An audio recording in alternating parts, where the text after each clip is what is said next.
like setup. But now Ultra Prime, they got to come back into this one. They got to figure out what went wrong because they're back on blue side. They're going to ban away the Tam Kens. They think that went wrong. Renata Grask.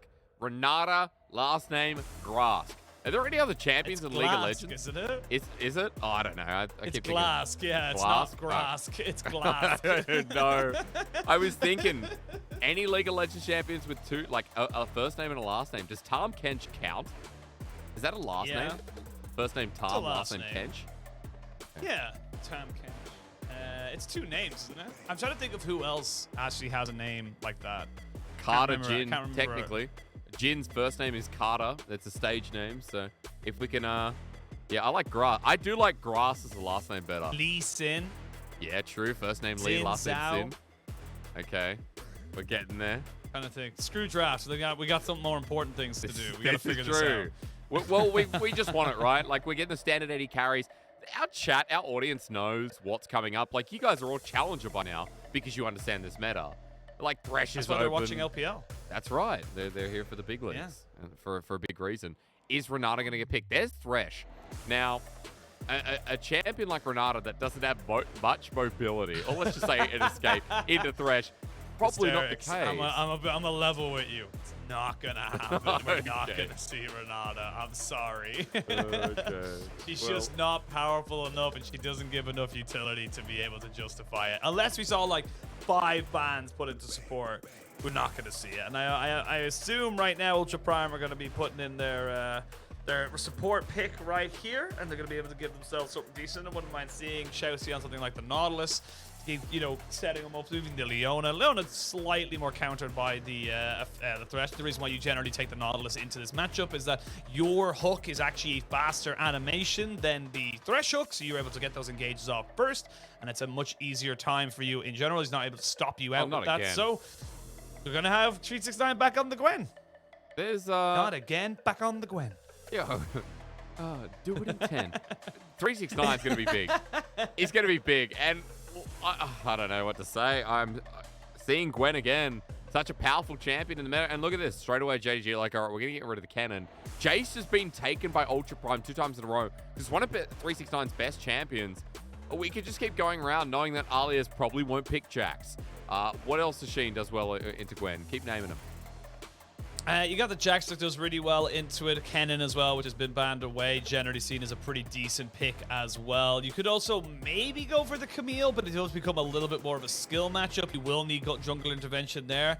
Not really that confident, Alice, being able to take that fight against 369, who has been a 6 or a 9 pretty consistently of late. And Ultra Prime, they ban away the Ahri as well. So we're getting rid of a lot of these AP options. JDG probably going to ban away the LeBlanc here just to make sure it's off the table. And no, actually going back towards the Syndra. So LeBlanc could be available. They could actually just first pick the LeBlanc themselves. But I like you talk about mid because for Cryan, like this has been one of his strong champions, the LeBlanc there as well.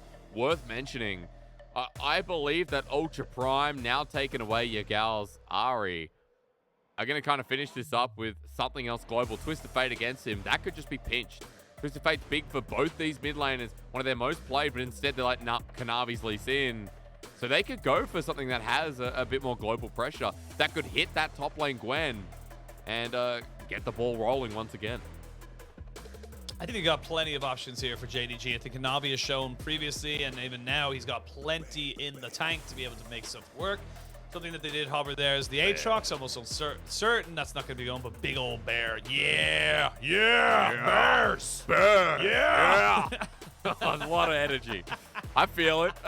We're getting a lot of bear in the LPL these days. Better start revving it up because JJ was the first to start bringing it in. We get a lot of volley bear these days, and it works well with the Gwen. So add some CC into your mix, and JDG's looking pretty standard. Yeah, it's looking pretty damn standard. You're going to be able to go in with the Gwen and the volley bear. You're going to be able to try and, you know, get yourselves right on top of it. It's going to be about protecting this Aphelios for now. And you have counter pick into the mid lane. So Ultra Prime is going to have to pick themselves blind.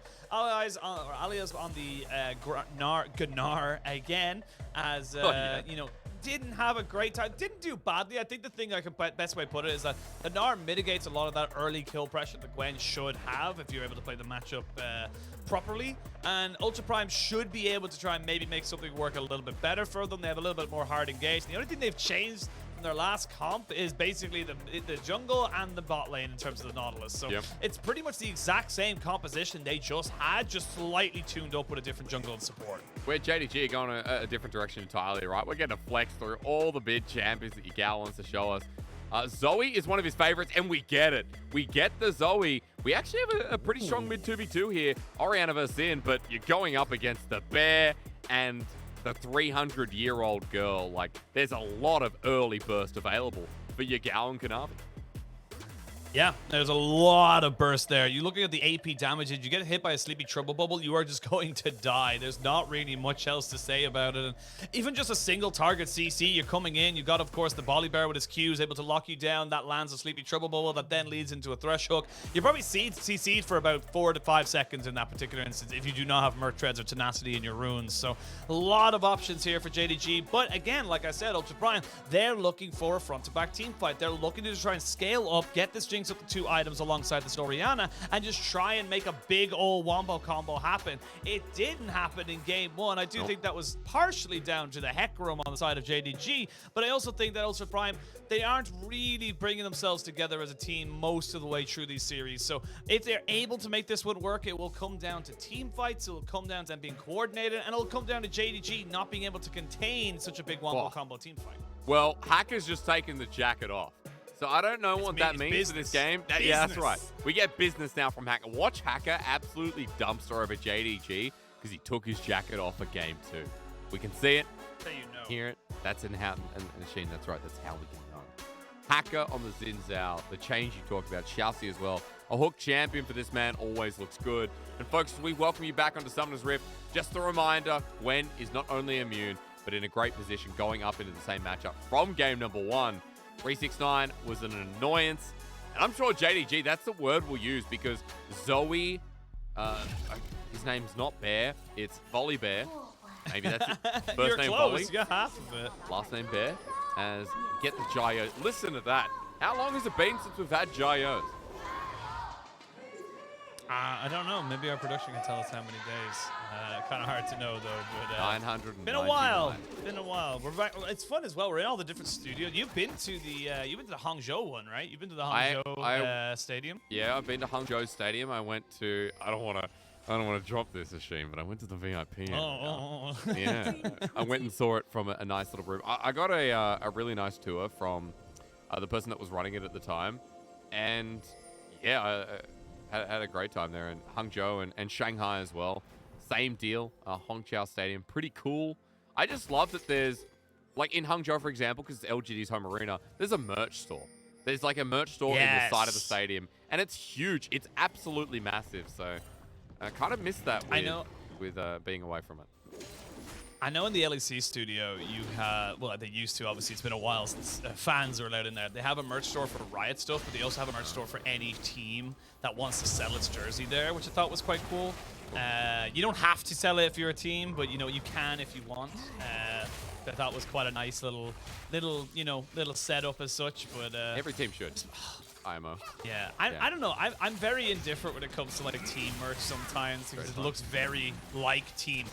You know, it's like you're wearing a jersey and that's it. You know, I like the merch that doesn't look like merch. You know. Yeah, and things that can blend into society, right?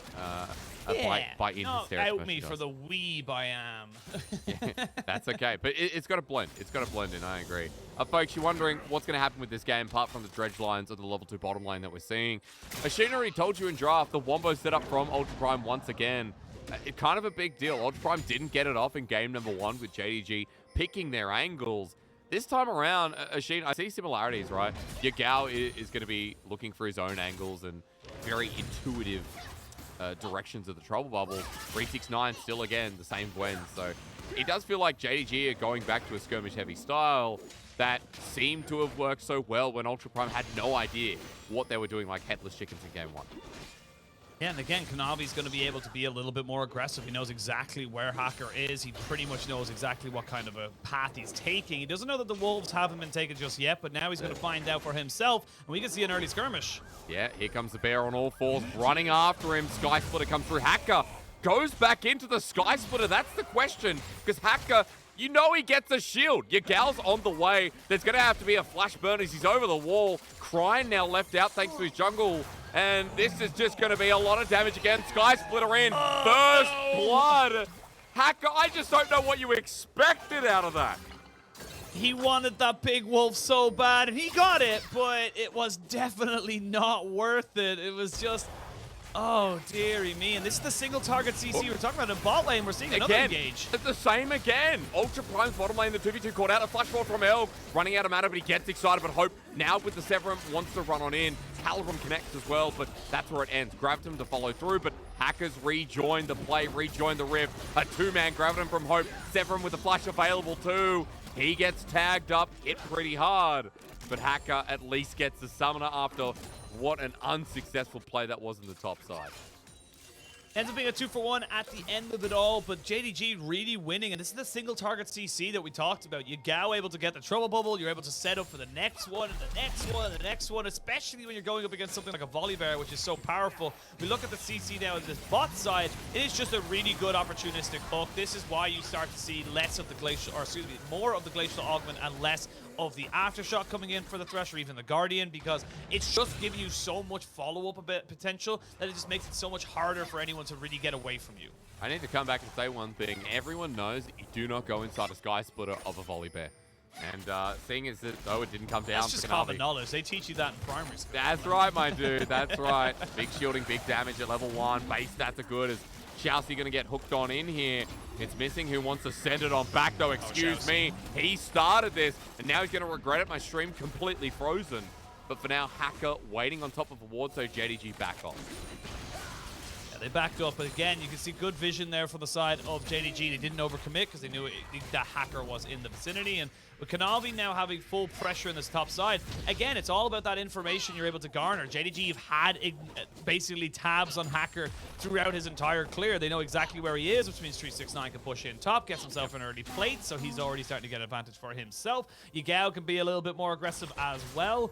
There's just these little small things that come out and become such an issue for Ultra Prime when you're against a good coordinated team like JDG. I mean, that's 12 CS for Kanavi's favor. He makes the back happen, and you can see that Hacker now towards the top side of his own jungle, where the only camp up and available are the bottom sides that are spawning for now. A deep ward placed by JDG that are going to track him if he passes upwards. But for Kanavi, he's passing towards the bottom side as well, in front of that first dragon, which is an ocean, in front of the next scuttle spawning, which will be number 3. So a good early game once again for JDG. And Sheen, this is what I was saying. JDG have been a really good early game team. Really, really strong skirmishes in front of the first couple of neutrals, but have just been ready to shed blood in name of the Blood God. I mean, they're some of the best of the Blood God patrons as we come into the the regular season. But for JDG, it's been a bit of a moment since they were at the height of their setup. You talk about JDG, a lot of people might not know exactly who they are. They kind of only had one real breakout split. That was in 2020, where they went toe-to-toe with top esports. They were the top 2 teams there at the time. And since then, they haven't really found the same form. They've made some pretty big changes coming into 2022. They changed out their top laner completely, swapped Zoom out, brought 369 in, and their bot lane as well with Hope and Missing. 2 guys who arguably wouldn't be considered the greatest in the role, but have shown very good promise throughout their careers, as short as they have been. So for JDG, this is a bit of a rebuilding and also a rehoming to try and relive those glory days that weren't so far away, so far long ago. Let me touch the edge of that point.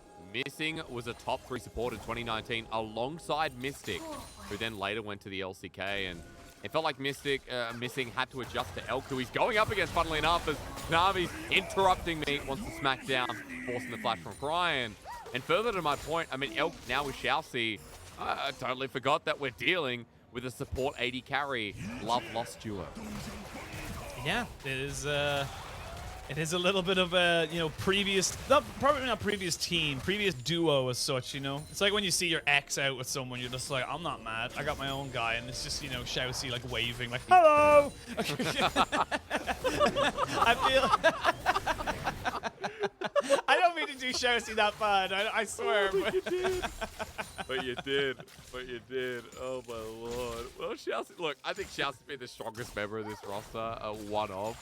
Like, Elk and Xiaoxi are the focus here, and When Xiaoxi has a good game, you really hear about it. So he's hoping Ultra Prime could even out as Kanavi come back to the top side. Ali has flashed on, bear flapped, and Kanavi making short work happen. Dredgeline forcing a flash on Yagao, though. Was just talking this guy up, and it was a fake flash as Yagao takes the blue buff. He didn't burn his real summoners, and now he walks away with an extra buff on top. I mean, I'm gonna say that's so stupid that Yagao and Zoe can just pick up a flash that's not his. Even if he uses his own, it's still crazy to me that he's able to steal away that blue buff, gets himself the advantage there. That means with the kill top and the advantage they've garnered all the way around that top side of the map, they get themselves a Rift Herald. Hope can now start to rotate back over here. But the Moonlight Vigil. Yeah, comes through only to Sephiroth, so no Gravitum to root him down. Hope just sending him away, but turret plating was achieved by Elk for the Rift Herald trade. So for JDG, they're equalized against to the tiniest degree, but remember, Gold's at 2,000 in the lead, and as we get the replay up machine, it's your turn to shine. It is my turn to shine, and this is just a good realization that the hop is down, and we come back in, and Chelsea's saying goodbye. There we go again. 1-0-1 on Hope. JDG's bottom lane in the 2v2. This whole series, they have been exquisite. And we miss it for a second. Xiaoxi obviously moving back to lane after the little roam to the top side. And that's going to be a lot of plating available, especially with Severum having a lot to churn out. Hacker coming down to stop it for now, and we'll just stop at one turret plating. So for JDG, still gold trade in their favor. We now move to 3,000. Pop the cork! Whee! And it was just delay backs. Well, there's not much it's going to do in delaying the back. A lot of gold going to be spent now. And this is what we miss in the bottom right, Shane. Well, we missed the bottom right, but look at the main screen. Yeah, a lot of trouble, Xiaoxi actually not going to die this time around. In the bottom right, you see a nice little hook. I believe the ward just timed out. So unlucky for Xiaoxi there as he cancelled his back.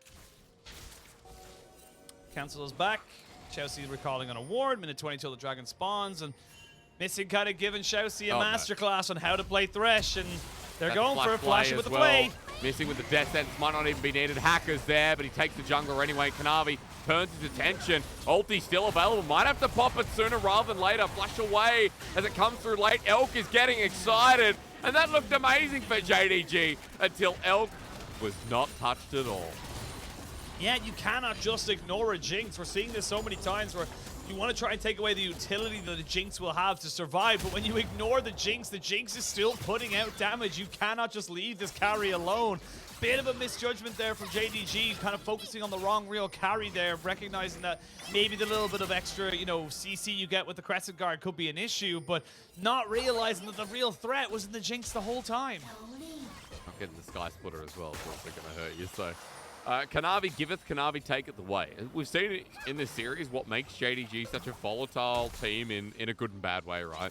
Throughout JDG's recent years, they haven't been like that 2020 powerhouse. Instead, they've been a little bit like this. Unknown and bizarre. And for Kanavi, once again, he can have such amazing early game plays.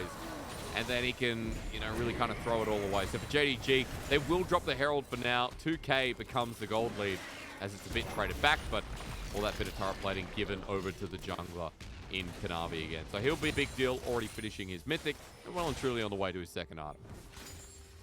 Yeah, Dragon is picked up here by the side of JDG, unless Xiaoxi really feels like he's engaged, but don't go for it. But you got 2 Dragons now for JDG. This is kind of how they got stacked in the first game.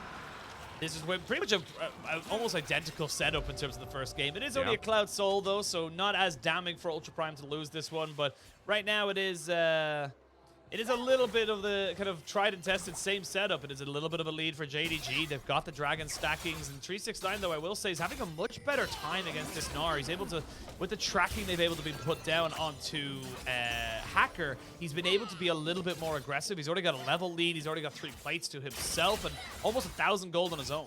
Yeah, 30 CS up. That Rift Maker making Alias a little bit scared. I've noticed as well, with the jungle tracking you talked about, 369 has been able to walk in and take away some of those camps.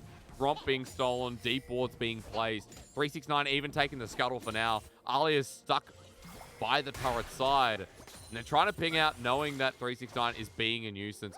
Scuttle's also going to go down to him, folks. That's just a given. And Kanavi even controlling the bot side for now as Alia going to go into Mega against the wall. He's in with a chance, but it's Gwen. I don't know what you expected here. 369 holding onto the ult for dear life, goes immune, and just walks back to lane knowing that Alias is soon going to run out of his tools. And you're down on level. The Riftmaker's been made. You don't win that fight anymore, even if you land every single piece of ability you have. And now, without his ultimate and without his mega, he's going to have to back away from this turret because they get this for free. But Ultra Prime are in the vicinity. Everyone's here. Yagao and Kanavi in a bad position. Real Flash burnt ulti over the wall. Ultra Prime with a really good response, and you have to give it to them. Making the quick move after Alias used the ulti with some pretty heads-up thinking.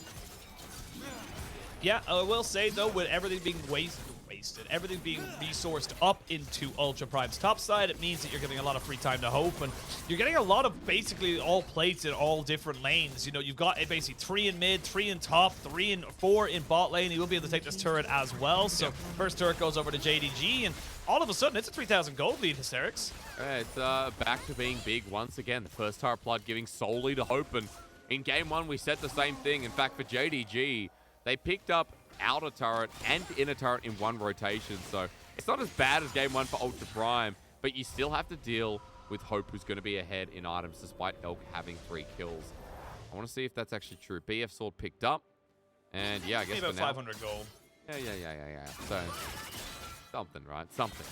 Yeah. Sorry.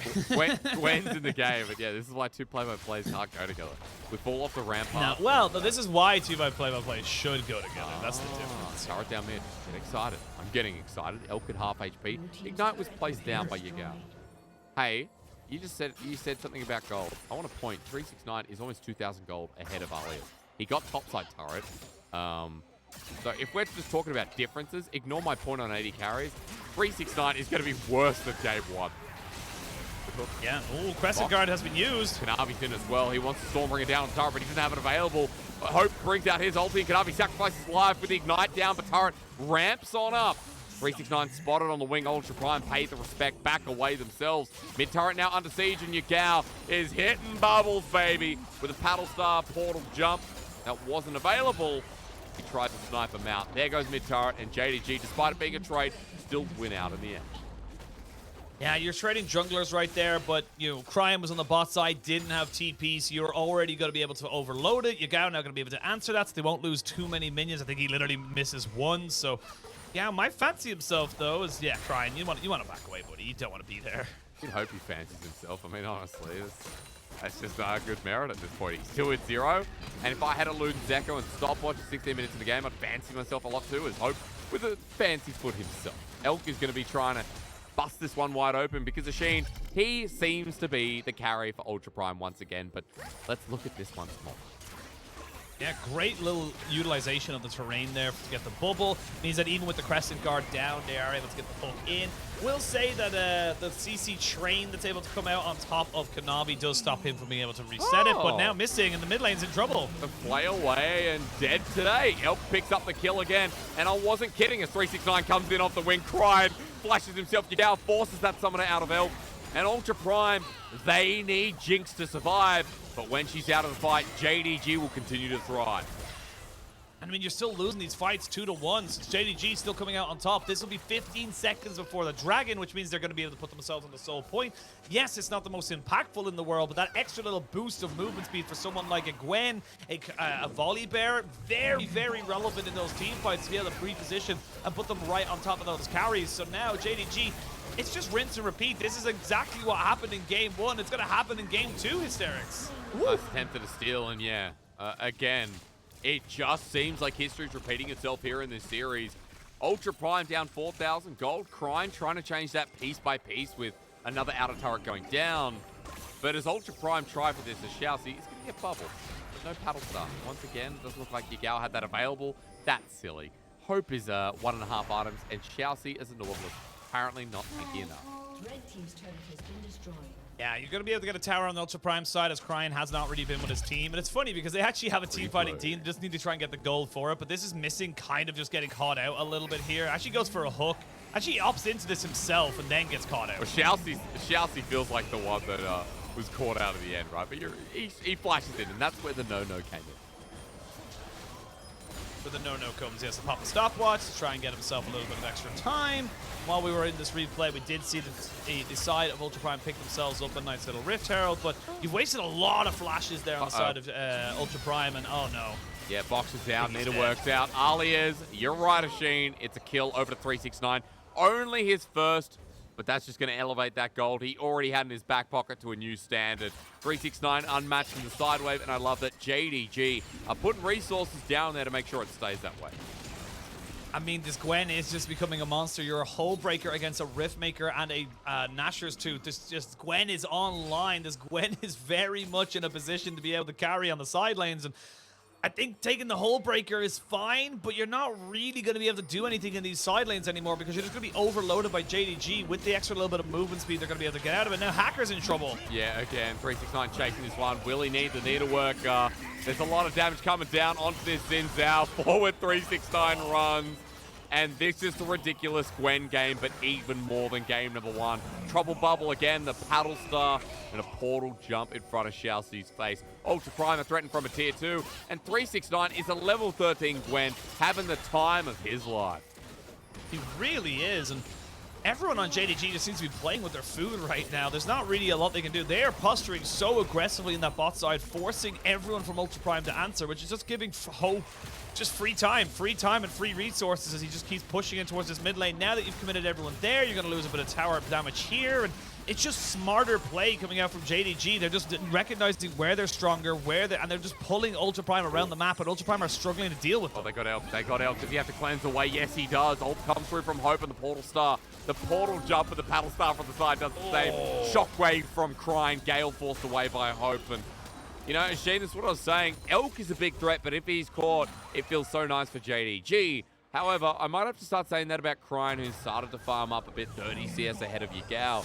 And he is towards 2-item territory, so that Shockwave, another big tool that JDG are happy is now down. This game is getting hard. To cast, to watch, to think that, yeah, to love, to hate. It's not hard to hate. Okay. Well. I'm being ruthless, man. I should not be a color caster. I'm absolutely It brings out the worst in you, doesn't it? I did the same. It does. When I cast TT versus LG, was it TT versus, no, TT versus RA, I almost had an aneurysm. I thought, man, watching these two teams. I remember you texting in the chat being like, I'm so tilted. And I was just like, I'm sorry, buddy. And who am I? When you're a who am I to say anything, you know? I'm some garbage League of Legends player who happens to have a voice that can talk on an esports broadcast.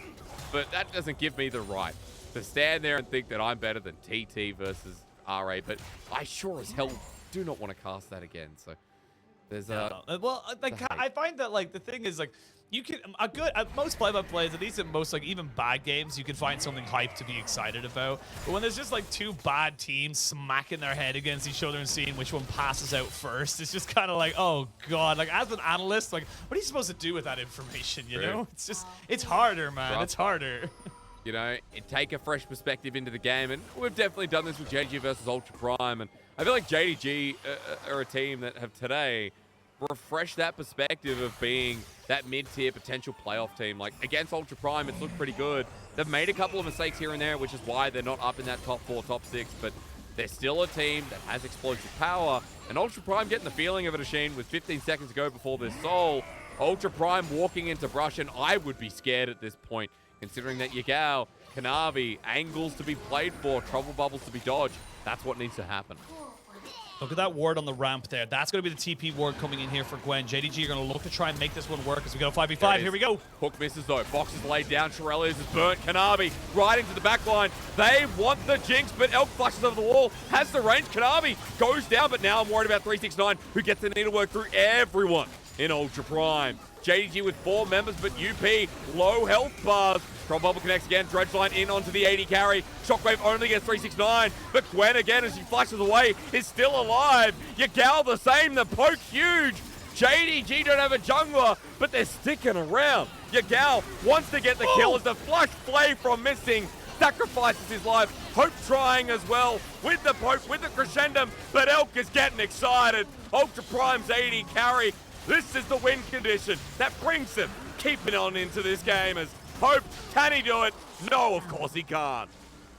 Oh my god, those health bars. JDG fighting 4v5. And it is Ultra Prime who get the dragon and keep themselves alive in this game. But most importantly, that is a 7-0-1 Jinx. Elk got all of those kills and kept themselves safe. So let's have a look. We saw the TP, but it's too early. They try to get the flash engage and it doesn't work, which means that the rest of Ultra Prime can reset and put themselves into a position to try and kill off the Gwen, which means that Kanavi is forced to go for this very desperate engage to try and catch out Elk. Once Elk is back into safety, he's CSing off to the minions to try and get himself back up a little bit of HP. And then it's a great hook here from Xiaoxi, and it's just messy here. Yagao doing so much work, I must say, with these paddle stars. He puts himself over the wall, and it's just down to whose health bars last the longest. He lands a trouble bubble. They will get some more damage here, and that was why I was so excited. I thought they were going to be able to turn it around, but Elk keeps himself safe. Elk keeps putting out the damage, and right till the end, Elk keeps us excited. Well, Ultra Prime now in with it. They deny the soul, and Elk is set. 7 kills picked up. This 1v1 just coming pretty close here. 600 gold for the shutdown too. 3 items versus 2.5. That's the 80 carry difference for now. But JDG, remember, they're still ahead, if only by 1,000 gold. And they've got 2 items on pretty big carries now. For Ultra Prime, I want to see if Cryin can hit a shockwave. We can get that team wombo. Because you already talked about it, Alia's Cryin, big parts of this composition to make it easy for UP to give space to Elk. I mean, Elk is the carry. Elk is the one you need to focus on. He's 3 items now, Rapid Fire, IE, and the Kraken Slayer. He's ahead despite being behind for so much of this game of Hope, who's still waiting for his 3rd item. And it's going to be on JDG to try and catch him out. They will say there is Elk no flash at the moment. JDG, they're looking a bit skittish. They're scared to walk forward. They can't actually contest with this because Ultra Prime are actually a little bit further ahead. Great bubble coming through, but missing. Zoned away by the zap. Xiaoxi having to get himself out once more. Those picks to be scared of. I want to point out that coming into today, you know, I had a small narrative on the side. I think Yagal's playing insanely well this split. Like, JDG might have looked like a mess opening up, but Yagal's been consistent, and again here, on his Zoe, on his signature pick. He does feel like the one I focus on rather than talking about the Hope story, like, versus Elk. If Elk gets caught by a trouble bubble without that cleanse available, it's going to be because Yagal has been nailing these angles. Yeah, Nagawa has been just an absolute menace and something on that he's so comfortable with. Zoe, we've seen it so many times in so many years, how well he's able to play this champion, and it does become a little bit of a pocket pick for the side of JDG when they are feeling like the stars align as such. But right now, his eyes and his paddle stars more specifically have to be trained onto Elk. He needs to become pretty damn accurate to try and catch out this Jinx, and with the slowdown of this particular mid game, both teams just waiting onto it, we are probably going to see a big fight around this dragon again in 2 minutes with all flashes, all summoners back and available. At least around the warding of Baron, because for now, a team's kind of grouping up on that fact, clearing away Baron vision. Kanavi has one in the back of the pit, and I don't want to make sure that Ultra Prime don't clear out any more of these wards, but Kanavi is getting threatened by the big 3-man, count of 4 as well. Yagal hitting another one just for good show. You mentioned the dragon, so a minute 30 on that fact too. And surprisingly, with only a 1k gold lead. I don't know, I just feel like Ultra Prime in a better state of the game, depending on how the pick goes, but Shirelli is used, and nothing comes of it. There's a TP for Alias as he tries to come into a 369 though, trying to see if he can get a flank, and he's going to be forced to use his mist to make himself immune, because if he gets caught out there, they actually could probably kill him off pretty quickly. He's a level 16 Gwen. I want to point out that he's 3 items over 2.5. The Nara on the sideline dealing with the wave. There's JDG for now taking the advantage of 5v4, but not for long. Missing's just dead. Ultra Prime take the Infernal Moonlight Vigil, but they're healthy enough to continue threatening this forward. Alia's walking forward near Meganar, and JDG, you're threatening a game number 3 here as you're now about to be pushed in. And this is just really weird positioning there from JDG. You know exactly where everyone on Ultra Prime is. You don't need to go into that chokehold, as we can see them go for more. Oh, he got him. He got him. He flashed over the wall. Yagal's real flash burn while 369 is taking all the damage. But in the middle of the whole team, Needlework coming through. Good. Elk. I'm glad he's kind of dead, as Elk is still free-firing, untouched. Hope, get ready. However, Aphelios, he's the one who was created latest. That means he has to be more OP. 4, 1, and 4. 3 items. He remains healthy, and Hope's just going to solo this. There's no jungler. JG going to get sold. They get themselves a solo. It is only the Cloud Soul. I thought Elk was just going to be able to pop off. Oh, my lord. Oh, gentle Jesus. Well, they got it. They got it. JDG got the Cloud Soul. Over to the Baron they go. They've got Nephelios with red and white. That means everything's going to be all right. Let's have a look at the replay here, because again, this is a 4v4, or this is a 4v5 in favor of JDG, but a flash in from Shousey. But again, you don't need to put yourself there as missing. You know you're going to be completely deleted if you do. The TP comes in and we kind of extend this fight a little bit more. But watch Hope. Hope goes around the long way here. He goes all the way around the back end of this fight, because JDG just know they can't actually continue to go around on top of this. So they have to just kind of like slowly build themselves around before they can go for this fight. And with both AD carries not really being available to fight this one here, it's down to Elk and Hope has so much just AoE there with the Infernum and of course the Chakrams to put so much pressure down onto Elk that it means that Ultra Prime have to respect it. They have to back themselves away. Ready to, I'm ready to watch this one play out, because it's honestly, it's neck and neck. It's 80 carries doing 80 carry things. Your gal's been huge. I can see a Shockwave coming up from Cryan. The only problem I have is that 369 takes so long to die.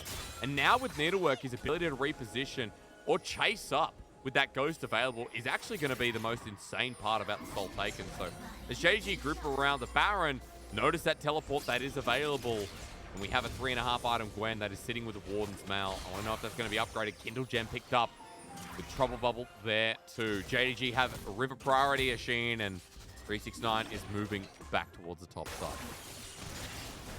Yeah, important to recognize where the flank wards are. You do have a TP onto 369. You do not have a TP on anyone on Ultra Prime, but you gotta be careful with these bubbles and these paddle stars as the Moonlight Vigil comes look, out. They're coming in. Kanavi wants the flanking angle. Hacker already got burnt out. Elk cleanses the way. They got the flay onto Elk, but he buys the space. Kanavi in the back line stuns him down. He's dead. They want to kill him though, but he's taken so long. Yagal flushes into a shockwave. Elk now given the shield. That's a triple kill from 369 on the back end. Chat, you're gonna have to relive that one, because 369, he did the same thing Elk did on one side. It's a 3 for 3, but you've got so much health left on the side of JDG. You can 100% go for this Dragon, or this Baron, I should say, because you just have a much bigger health bar. You gotta be careful though, because Elk and Cryan are still around. All right, and healed up as well. Elk is 11-0-3 with 4 items. The new Maw picked up, and he wants to chase 369.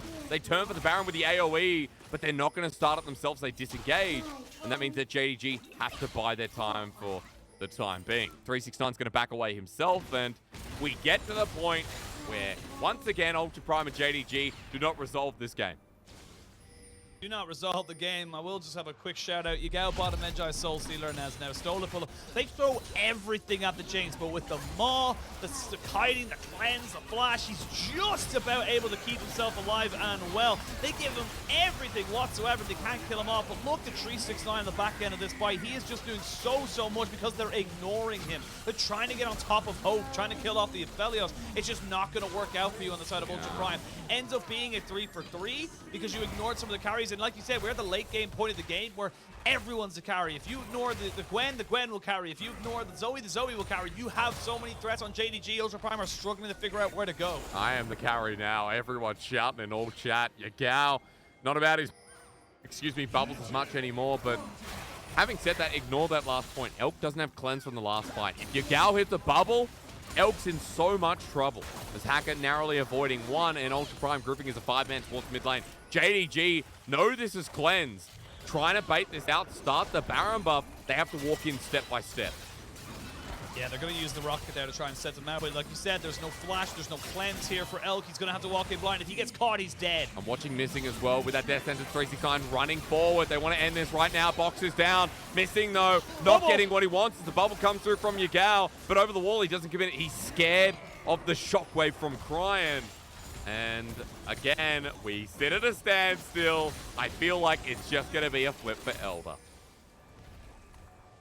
And it basically come down to it. Ultra Prime just happy to let this one wait out because you're waiting on big key cooldowns. We talked about how Elk doesn't have his flash or cleanse. Hope does not have his flash or heal either. So you are very much aware of that. If any of these AD carries get caught out, they will just basically be deleted. And now teams reset, they get themselves back onto the map, they try and push out these side waves, and we are pretty much going to have a situation where you might have to end up trading, but 369's on the flank. Yeah, he is, and he's found Crying. They found the Orion, flashes away. Now that that's down, the two-man Shockwave won't do much as he buys time, but Kanavi tanky enough, ults over the wall. Crying, he does not escape. 369 with a perfect angle, and once again, the core carry of this team.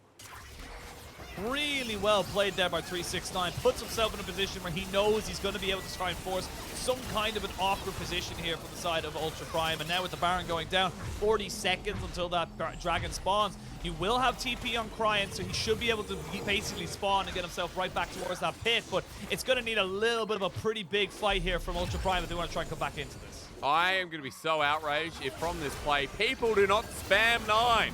369 gets Gwen, but more importantly, positions like an absolute madman.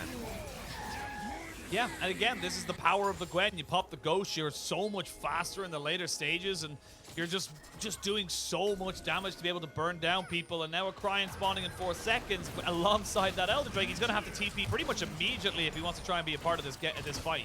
Because with the Elder spawned up, JDG are going to try and take a quick stick. TP using immediately as look at 369 in the top lane, keeping them busy. Scuttle gets obliterated in the process.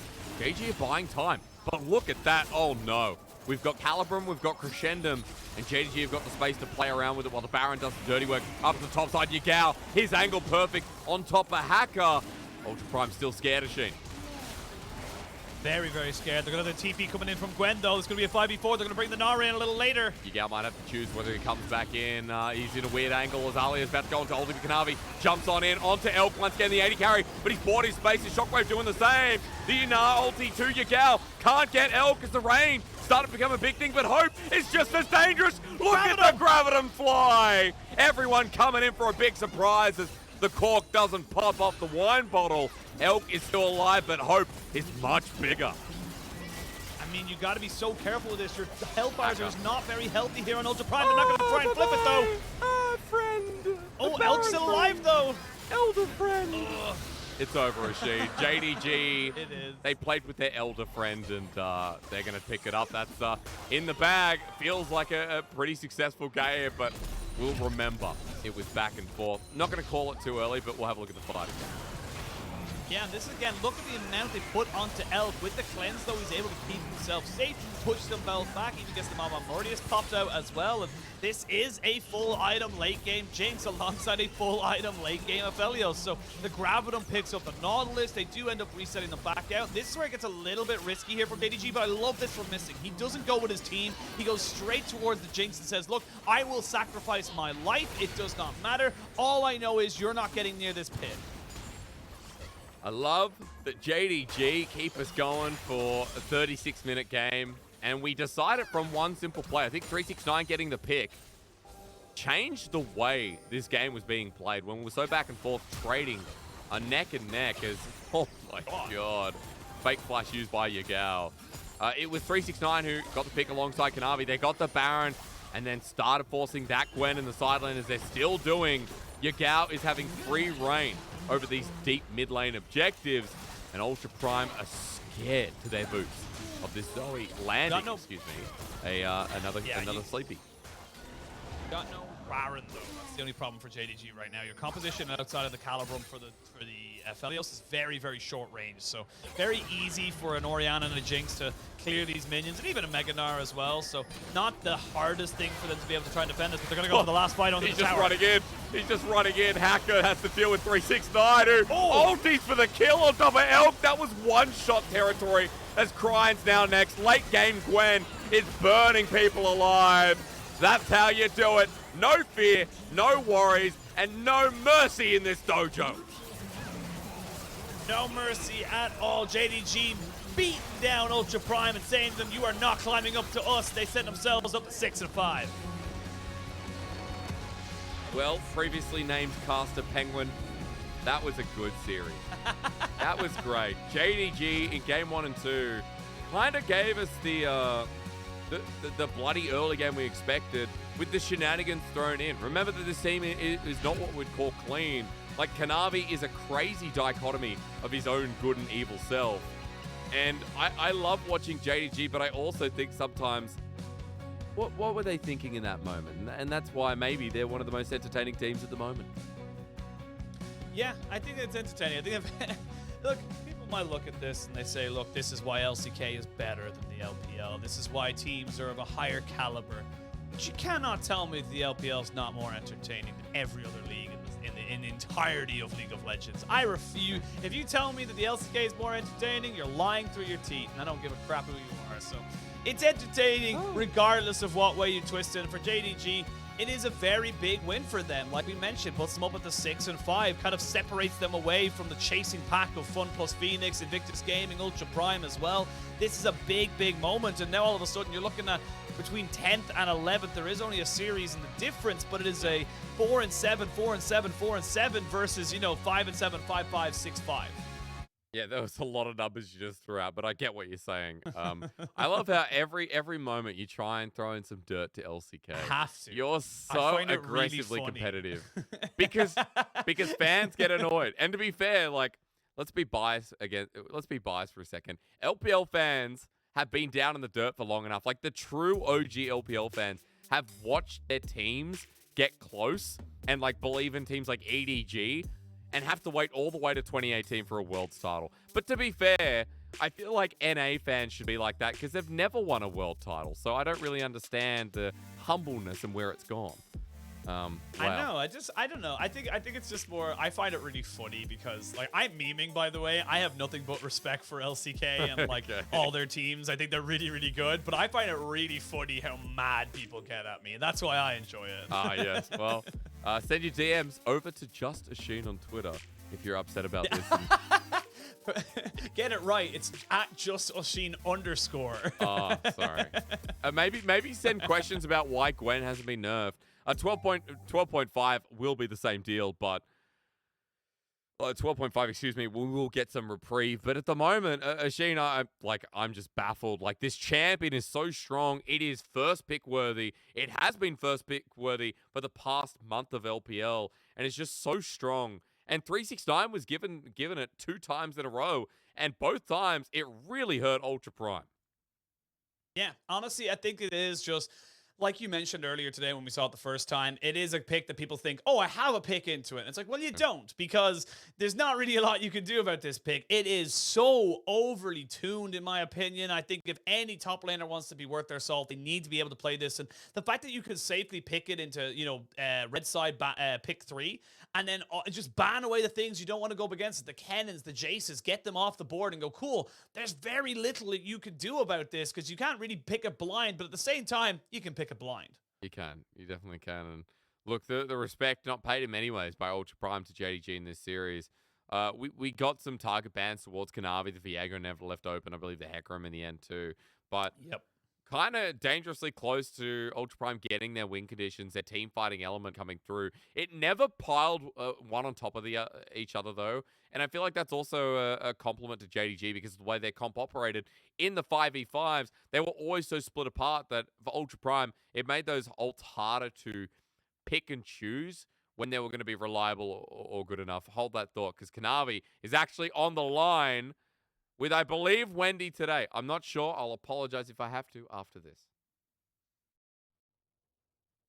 Hello everyone, welcome to interview, and now we have invited Kanavi from Beijing JDG with us. Congratulations on today's win, and very first question is about this champion, Ahri, because in Game 1 you guys have just picked this champion, and this is the first day of the new patch 12.4, so what's the background of picking this champion in Game 1? 那首先恭喜 Kanavi， 恭喜京东获得了比赛的胜利，第一局比赛也是选出了阿离的中单，也是新版本我们开始的第一天，选出阿离中单的原因是什么呢？好像12.4福利这个英雄改了，然后我们觉得这英雄变强了，所以我们今天拿 RA 就赢了，就玩福利的。So in the new patch, we feel like Ari, this champion, got a bit changed, and she can really be stronger in this meta. So that's the reason for us to just would like to give this champion a try into this best of 3. So we just picked it in game 1. And moving on to game 2. In game 2, you guys were able to have a super good performance around the Elder Dragon team fights, because we feels like before that the whole situations really seesaw back and forth. So tell us more about the details of that Elder Dragon team fight. 那其实到第二局，感觉前期是还是有一些拉扯的，但是你们在远古龙那一波打得非常漂亮。那当时是发生了什么呢？当时我们觉得对面金克斯死了的话，我们就是随便赢。道理我直接3星 Q 问金克斯，然后格应该更了，但是就是我们3个人在拉扯对面前排，然后好像没切到金克斯，但是金克斯应该被打残了，然后我们赢了。It feels like around there, if we can just target it on the opponent's jinx to just kill the opponent's jinx, we can easily win the team fight. So I would like to use my Q skill and the flash to target on the jinx. I'm not sure whether I target on her or not, but I feel that together with green, we can really like put jinx on a very low health, and after that, we feels like we can just easily win the team fight. And definitely, you guys have shown the gorgeous synergy. And my next question is: next matchup, you are going to face against Victory 5. Definitely, they are on very high notes. So, what's your expectation towards the next matchup? 那下一场比赛也要面对 V5了嘛？他们现在状态也特别特别的好，所以说对下场比赛有怎么样自己的期待和看法呢？打 V5的话，V5现在状态很好，而且比较有点强，然后对面中野联动特别好，我们要注意中野联动吧。他们 Kosa 和 Rookie 现在节奏特别好的前面。Definitely, Victoria 5 is on a very high note. They're a super strong team, and also they have a very good mid jungle synergy. Kaza and Rookie, they really played so well, and they have a very good early game tempo. So for this part, maybe we need to put more attention on.